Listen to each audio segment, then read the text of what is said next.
when we dump. What is the most unique thing about your business? Does it take you a minute to figure it out? Or do you know without a shadow of a doubt what that thing is, that unique thing?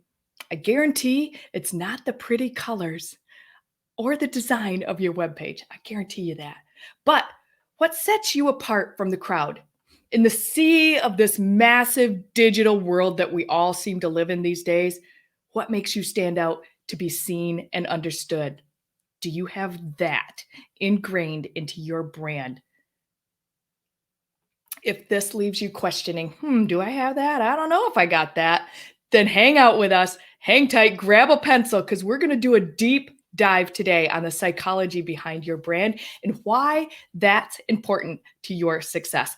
Wherever you're listening from, thank you so much. We are on a lot of platforms in a lot of different areas, and we are not a show without you. We are live on the Erin Strayer Show, where we're all about promoting, cultivating, and expanding amazing female entrepreneurs that are out in the world doing things a little bit differently. And we talk about hot topics like, am I relating my message through everything that people see? It's a hot one, isn't it?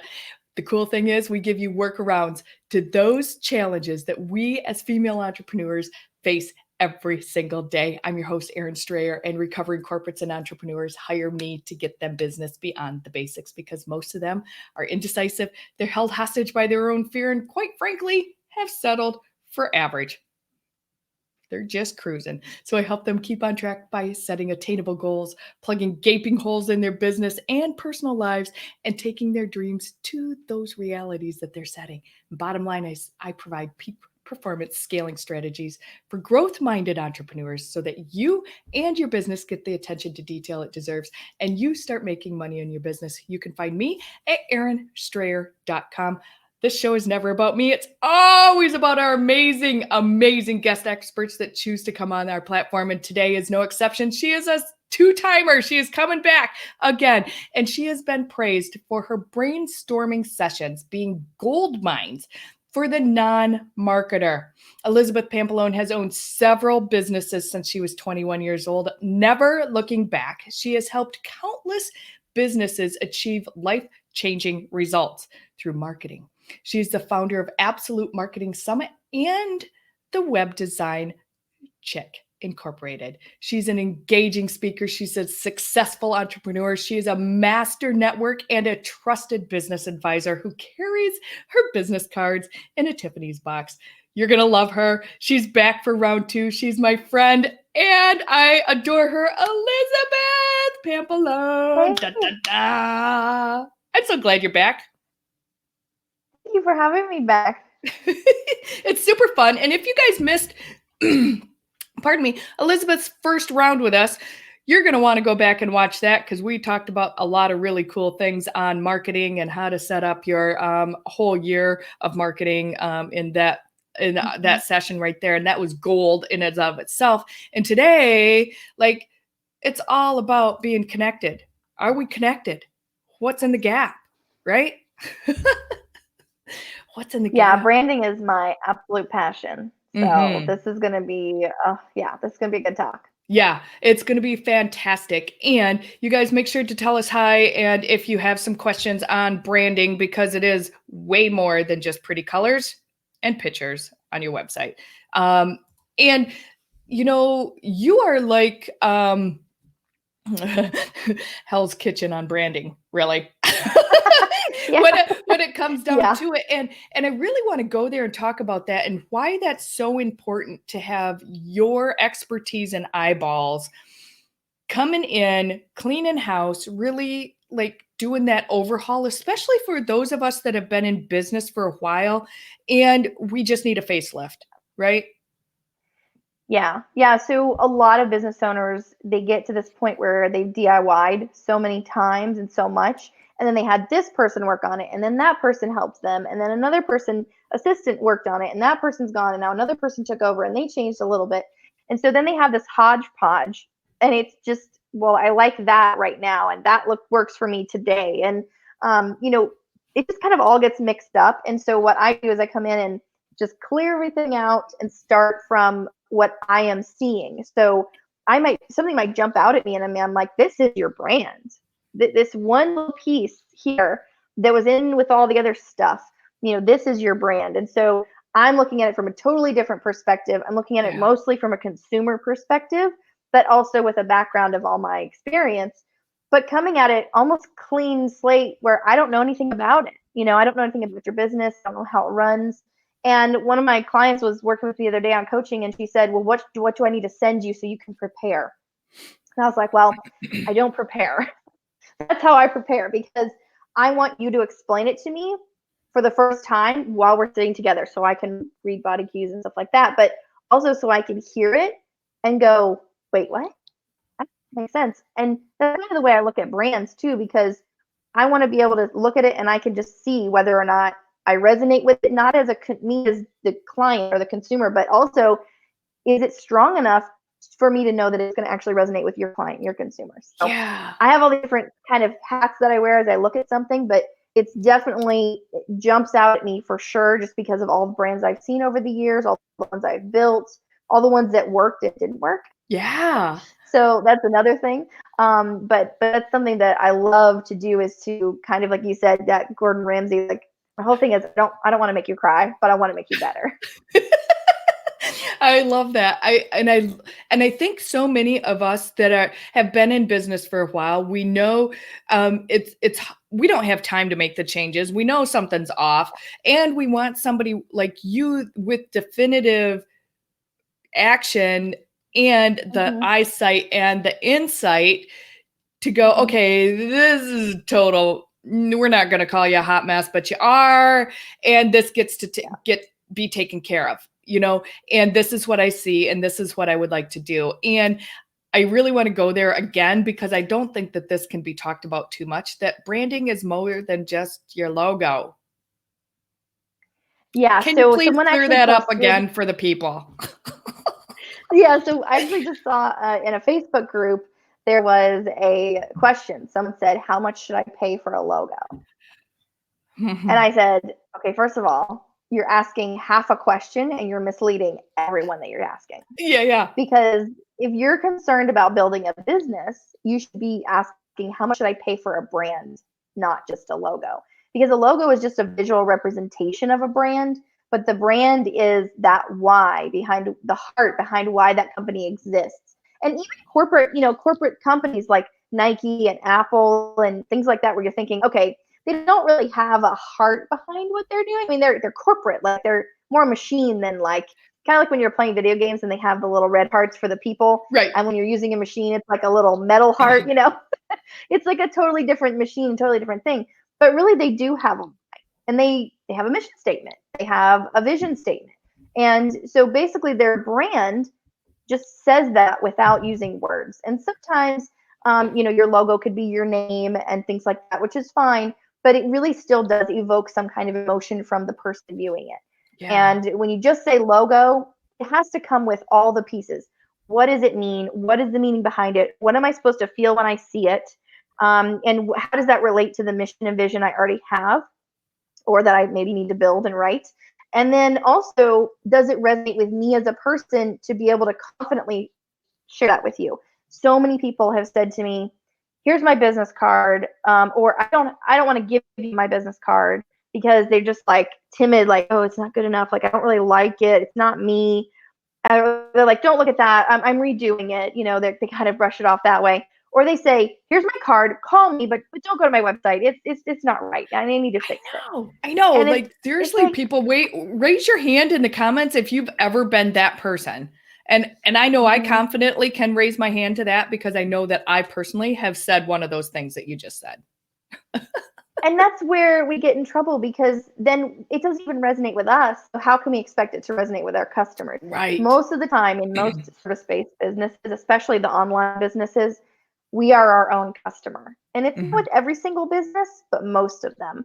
And being your own customer means that you started a business because you saw a need for something that you create, or that you were providing. And so then you are helping others with that, but you also were helping yourself at the same time. So that's what I do. I'm my own customer. So if something doesn't resonate with me, then it's not going to resonate with those people that I'm trying to connect with either. Right. Right. And I think that's huge too. And I think that there's a lot of us that think, oh, well, I did my website and you never go back to look at it. You just Yeah, put it out there like, oh, everybody says I need to have one. So I got one. yeah. And now what? Right. The other thing with the branding is the same thing. People do a brand, but then they get bored with it. Mm-hmm. And if you get bored with your brand and you feel the need to change it, there's one of two things happening. Either you didn't have a good enough brand and you're not satisfied with it, so you need to change it. Yeah. You've moved on in your business, which is a great time to make a rebrand happen. Or you kind of just, you're getting bored with it, and then you're thinking it's not working, even though it's probably actually working really well for you. So you need to have someone else kind of look at that, a third party. I'm not talking about necessarily a brand designer, but asking people, having a survey, whatever you want to call it, to make sure that you're not just throwing the baby out with the bathwater kind of Yeah. idea, because it might actually be working for you. So there are certain times you should rebrand.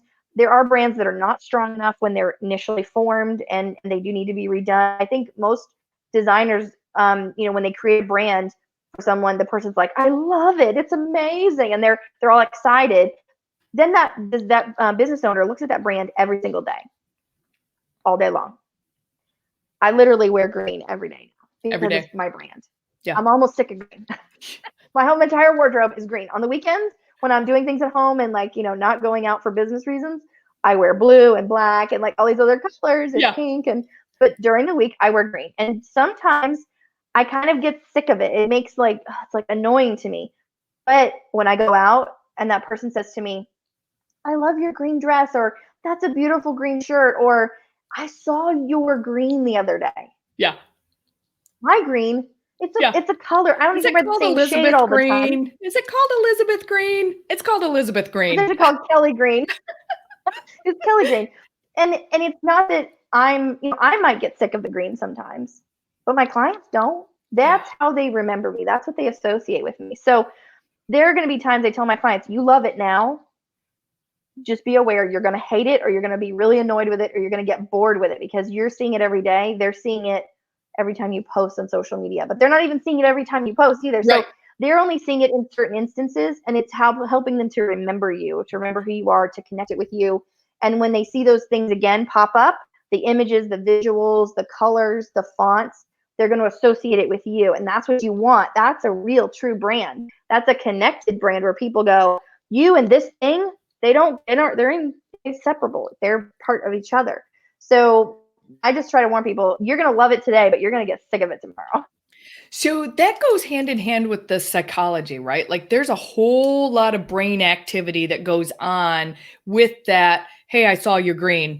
Hey, that's Elizabeth's right there. Hey, that's Aaron's right there, right? Like there's a whole lot of behind the scenes, behind the skull psychology that goes on with that. And like, really, what is that? Like, what is the guts of that piece that make people tick? So we all know about the touches, right? It used to be 7 touches is how someone will remember you enough to actually use your name in a sentence or something like that. And now it's up to 9 to 12 I know. because we're bombarded, and we Right. need more recognition of those things. So when you constantly change things, or when you're using things that are inconsistent in your brand, those touches become, go from 9 to 12 to like 40, because you're not consistent. They have to see consistency of 9 to 12 before it resonates and actually like sticks in your brain. But now if you're using pink here, teal there, green here, blue there, those might all be part of your brand, but there's no consistency. Yeah. If you're always using the green and blue on Facebook, and you're always using the pink and brown on Instagram, whatever the colors you're using, and you're kind of keeping that consistent, then your 9 to 12 is going to work.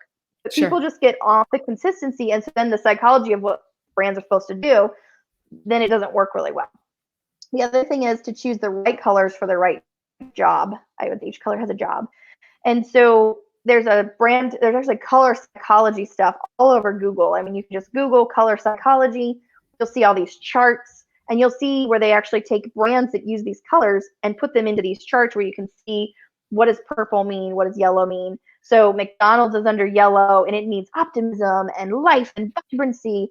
And then maybe like Whole Foods is green, and so that's health and wellness and things like that. And then Yahoo is purple. Purple is about loyalty and comfort. And so there's these brands that have chosen these colors that mean certain things. Now, all the charts are different, and you're going to see some overlap on some of them, but a lot of them are very different. Yeah. But you can see a consistent theme for each color. And you can say, yeah, that color does make me feel like that when I see that color. So, for example, I had a woman come up to me at the end of an event, and she said, I want you to look at my logo. I just had it redone. And I said, okay, I don't mind doing that. She showed me on her phone, and it was a little pool of water, looked like a pool of water. And this is an image representation, so it wasn't like a photograph. It was more one of those like flat icon looking images. Little pool of water at the bottom, and out of the pool of water was growing a leaf. And then out of the leaf there was a two more leaves that kind of looked like flowers, but you really couldn't tell if it was a leaf or a flower. So it's kind of a little confusing. But anyway, so it looked like that, and it was a health and wellness spa. The bottom had a green rim for one of the loops for the water, a blue part of the water, a green stem, yellow edges. It faded from green to yellow, and then it faded from yellow to pink. I was like, what? Confused because it didn't scream health and wellness to me. It screamed, I'm confused. But it also screamed something about like makeup or fashion, but then the water didn't make sense with that. And it was just all confused. And I said, look, change these colors, do this. And she goes, but then it'll look like the stock photo. Yes, that's why the stock photo was designed that way. And I've used stock images before and manipulated them, and that's something you can do if you purchase those rights. But you have to make it look like something where someone goes, health and wellness. Yeah. That's a spa.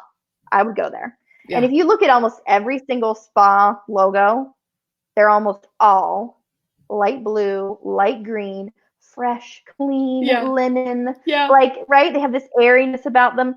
And she threw this yellow and pink in there, which are warm, deep, rich colors. While they may mean vibrancy, they also meant, beauty and optimism. But those things don't always go with spa because you want to be like relaxed. Right. I know makeup doesn't make me feel relaxed. Right. And so those kinds of things, like those little subtleties. And I said, fix these colors. And she goes, okay. And she was so like, I want to do something different. I said, then this isn't the right logo for you. Like we can do something different, but then this isn't the right piece. And so there's lots of things that come into play with that. But that psychology of when I saw it, I didn't think health and wellness. I didn't think spa. I didn't think relaxation. Interesting. And I think that, a lot of things come into play for someone like me that I've been on this brand for, I don't know, 2+ years. A lot of things have shifted and changed, and growth has happened in the last 2.5 years. And it's scary now though, right? And I think, is that common for people to have that fear of rebranding? Is that? Yes. Yeah. Cause it seems fairly like daunting and like overwhelming, but exciting though too, right? Yeah. Right. And it's comfortable because you know that everyone knows that. Everyone's comfortable with that. Everyone can relate to it because you've already had that success with it. But as things shift and grow, it doesn't mean you need a complete overhaul where we're throwing everything out. We're starting from scratch. Yeah. I had a client come to me and she had a logo that it was her name and it was in a nice font, like a Times New Roman kind of font. And it had like a background image. It had like a fleur-de-lis type of thing behind it. Mm-hmm. And it was in a light brown. And then she had a couple other elements that she used with her brand that were almost like vintage Italian, like that cream and brown and chipped stone look, that kind of idea. Yeah. And it was beautiful. I mean, everyone that looked at her website and saw the images that she had on her website, she's a photographer, and they just thought, oh, this is beautiful. And it's very like Romanesque and I just had this like old world feel. Mm-hmm. And she came to me and she was like, I'm doing brand photography. I'm shooting in a bright white space. And her style had changed over the years, but her brand had stayed the same. Mm. And so we actually we took her name, we took the thing out from behind it. So now it's just her name. And we redid her tagline. That was her biggest takeaway and her biggest aha moment was redoing that tagline because it said my old brand. It said what I used to be. Sure. We just redid the tagline, put it underneath the logo, and we put the logo on top of a gray arrow. So it's like a long rectangle with a pointed end. And it was like a brand new, like it just like completely changed the way she was viewed. Yeah. And we were able to redo the site and do all the new colors, but it helped her to feel like this is me. Yeah. But we didn't The change the name of her connection. company. We didn't change the way the font was. Like, but she felt more connected to it. And so when she went out and said, "Here's my card, go look at my website," or she sent a link, she had the confidence because Yeah. it resonated with her now. And so And now it was resonating with others. and back to what we're talking about is connection, right? A brand that is connected, and that is huge when you actually feel confident because you are in alignment with the brand that's now representing you and what you do now. And yeah, you love the Mm-hmm. old one, but it doesn't represent who you are and how much growth you've accomplished and where you're at now. Mm-hmm. And I think that there's a lot to be said for the confidence that comes in so that you feel connected with that brand that you're building now. And that's huge, like just a small little tweak. Like, Right. yeah. It doesn't have to be a lot, but it meant so much to her that it kind of changed that perception from the outside as well, from people Yeah. looking at her through that prism, the way that Right. she was presenting it. Yeah. Right. And I know that there's so many people, I know myself, I'm one, that are interested with what this looks like. I know that we've been running your Absolute Marketing Summit little thing across the bottom of the screen.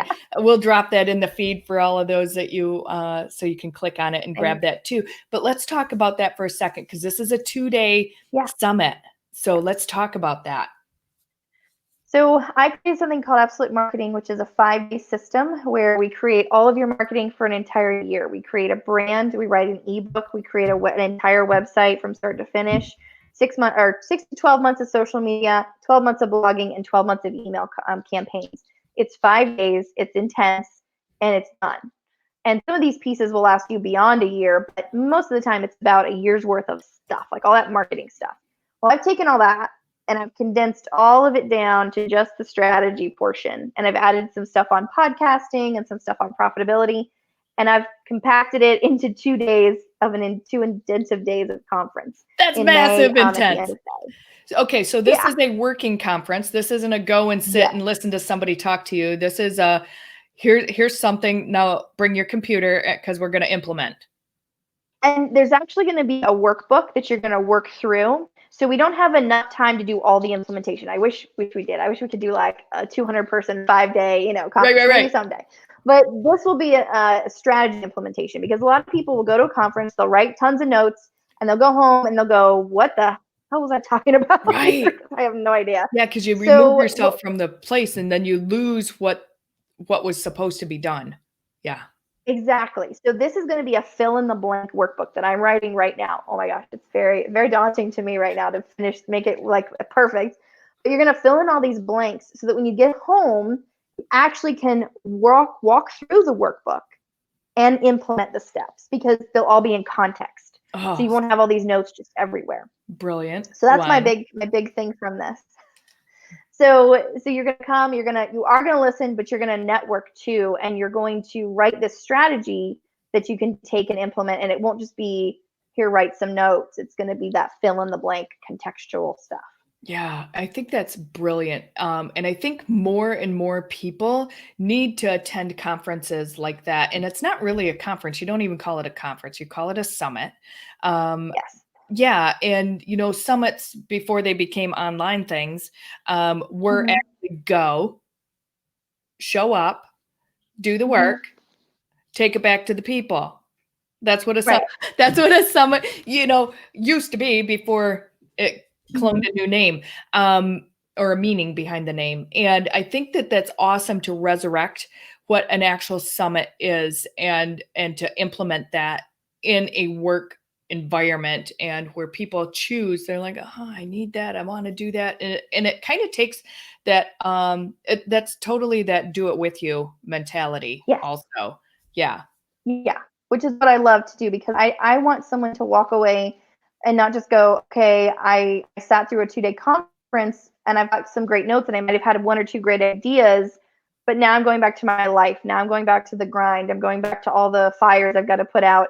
And this is something that you can accomplish in bits at a time. You can chunk it down into a couple hours each month, or you could say, I'm all in on this. I'm taking the next 3 days and I'm just going to get it all done. Yeah. So the 2 days you spend with me is almost like taking the 2 days that we would spend in a 5-day session, and now you've got 3 days left of work to do. And that's 3 8-hour days. That's 24 hours left. And if you follow the stuff that we do in the sessions, then you will have those 24 hours, and you can chunk that out however you want. But if you could sit down for 3 more days and just do it, oh, it's amazing. It's so Is that freeing. a VIP option for the 3 days afterwards? Hey, we might have to do that. I don't know. Hey, wait, I don't know. I do Did have you a throw an VIP. idea at me? I don't know. I do have a VIP option, which I'm doing a luxury Oscar-worthy swag bag. So we'll see. Ooh. Yeah, so that's gonna be fun. But yeah, it's in May and it's 2 days, and I'm very, very excited about it. It's $349. So I'm trying to keep this as affordable as I can, because I've been to conferences where I've spent thousands of dollars and Yeah, me gotten too. big old fat zero out of Big it. goose So egg. I Yeah. want to make sure it's Yeah. affordable. Yeah. I know I've spent thousands of dollars on conferences also, and walked away with nothing other than a couple people's names and phone numbers. And Yeah. because you meet and greet and you spend the time and you buy a coffee and you do the thing. And yeah, so it's Right. brilliant that you actually have a working summit, that people have something tangible to take away. Mm-hmm. And the workbook that walks them through it, and it's a 2-day, and they get to meet all the rest of these people that are in the same boat as them, and doing all the same work, and working through the same thing at the same time, and the connections and the collaborations and the networking that happen just from being around people that are going through the same thing that you're going through, and trying to make the same changes, and then to be in your brilliance on top of that. It's just like cherry on the top. It's fantastic. I'm excited for that. So what are the dates Me again for too. that? That's May 29th and 30th Yep. in sunny Jacksonville, Florida. Florida ladies. Yep. Yes. Yep. And you It's a great time. You can bring the whole family, let them, explore the beaches for a couple days, Mhm. and then everybody can head to Orlando for, Yeah. Disney. Cool. Yeah, Jacksonville's beautiful too, and that's lovely. So May 29th and 30th in Jacksonville. There's a link on here. We've dropped it in the feed on our page here. We will put it in all of the pages for all the people and all the rest of the platforms to be able to click that and head on over and see what it's all about, in the itinerary, which I know is up there, which is intense, because I rolled through the itinerary, and it's fantastic for the week, for those 2 days. So awesome. Branding, building a connected brand. It's more than pretty pictures and a logo. You guys have to feel confident when you're handing out your cards. You have to feel confident when you tell people to go see your website. You have to feel like that all of that confidence comes into play when you're connected. And Elizabeth, you are beyond brilliant, and you are beyond the correct person to take people and help them scale with their brand alone. So I appreciate Thank you so you. much. I appreciate it. And if you want me to tear up your website, you just go to the link and you can actually let me tear up your website on the video. I'll do it. Isn't that fun? Yeah. So that link, you guys, that she dropped, that's been running across the screen and it's in the feed, head over there and grab, what is that called? Tear up your. It's called free website audit. It's a free website audit. We make it sound nice and easy, but I will Gordon Ramsay your website. Then you're gonna go Gordon Ramsay on them in a nice way and seal it with a kiss. Nice. So yeah, I might be Paula/Simon/Gordon Ramsay. I don't know. Okay, cool. And then deliver on a nice lemon cake at the end. Okay, cool. I love it. I love it. You guys, seriously, it's worth the time. It's worth somebody extra outside eyes on it, somebody that looks at hundreds and hundreds of brands, and with 20 plus years of experience behind her in the branding industry with massive Fortune 500 companies as well as her own, to put her eyeballs on what you have and to make sure that it's relaying the message that you want to relate. It's hands down some of the best time that you can spend and the money that you can spend spending time with Elizabeth. So let her do that for you. I'm in. Thank I'm you. scared, I'm excited. but I'm Yeah, in. send me some websites to look at. I'm excited. That's awesome. All right, everybody. Thank you so much for hanging out with us today. We have been talking to the amazing Elizabeth Pampalone, branding expert du jour of all things, to make sure that your brand is connecting your message to what you are portraying online. So thank you for being with us, Elizabeth. I appreciate you. Thank you so much for having Again. me. Awesome. We'll see everybody soon. Take care.